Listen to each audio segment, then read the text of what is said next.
Welcome to another episode of Adventures in 3D Printing. Today we're looking at Ankylo Skaven assassins or gutter runners in old money.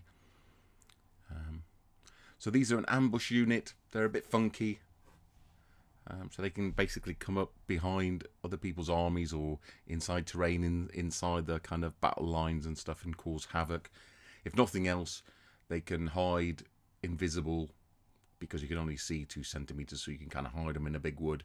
And even though the enemy can't see them, they still give them the -1 to order because they can hear them. So a little exploit there if you want to use that one.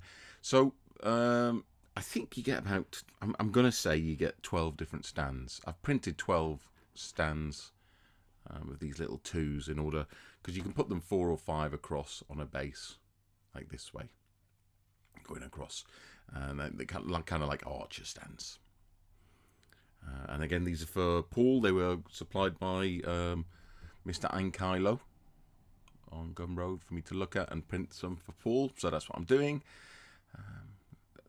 Thanks for supplying them. Like a nice little kind of oriental punching spike there. That's cool. That's a bit D&D like, isn't it? That. He seems to have punched it and stuck it in the floor, though. He's got a bit mad, hasn't he? I'm sure that's. I'm just being facetious there. That's what you have to do in order to make it sculptable and castable. So, yes, me just being a bit silly. So we've got quite a few of these to go through, so I'm going to go through them relatively quickly and just shout out if I see anything that amuses me. Unlike the archer models, these are not shooting each other in the head. That's not an Ankylo thing. That's a Warmaster thing. That's just the way they had to be sculpted generally to make them work. They kind of had guns that were and arrows that were pointing into each other's heads. Very nice. See, there's that punching spike up in the air there. What? Just another thing about, because some people have asked me, oh, can you take this 28mm model and shrink it down? And this is the reason you can't do it. So it's a good thing to highlight here. You can see this punching spike here. It's as thick as his nose is long, which is like impossibly thick in reality. But that's how thick you have to make it in order for it to not just snap off at 10mm. You can't have it to scale, this punching spike, because it'd be like monofilament. You just touch it and it would just break off. So scaling up and down from 10mm or even worse, 6mm to 28mm, or backwards from 28mm down to 6mm, it doesn't really work. Things have to be sculpted in the right scale because of the thickness of weapons and stuff, mainly. But also things like ears and whatever else. You have to, it's just not possible. So that's one of the first things that people ask is, can you take this 28mm sculpt and shrink it? And the answer, 99 times out of 100, will be no.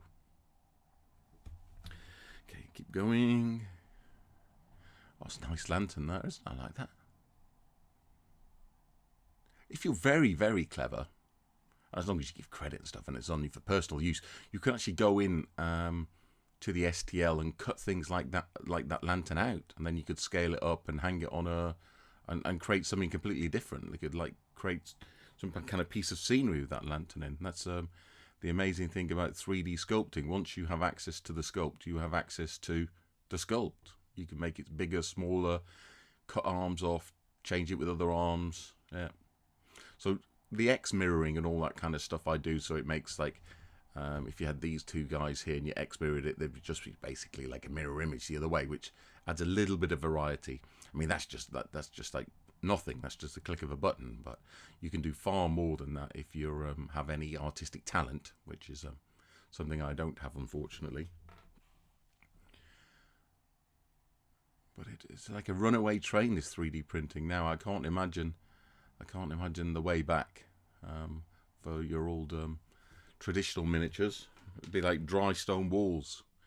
There will always be a market for dry stone walls, but it's not something you're going to be retiring on. Okay, it's probably easier to keep them in focus this way. So lots of variety in these sculpts.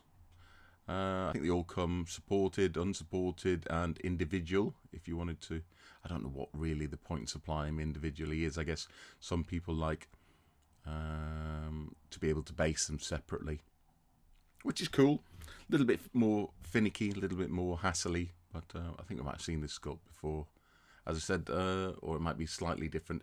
It's quite hard sometimes to spot variation, because a small amount of variation is relatively normal, and they're not always that easy to pick up.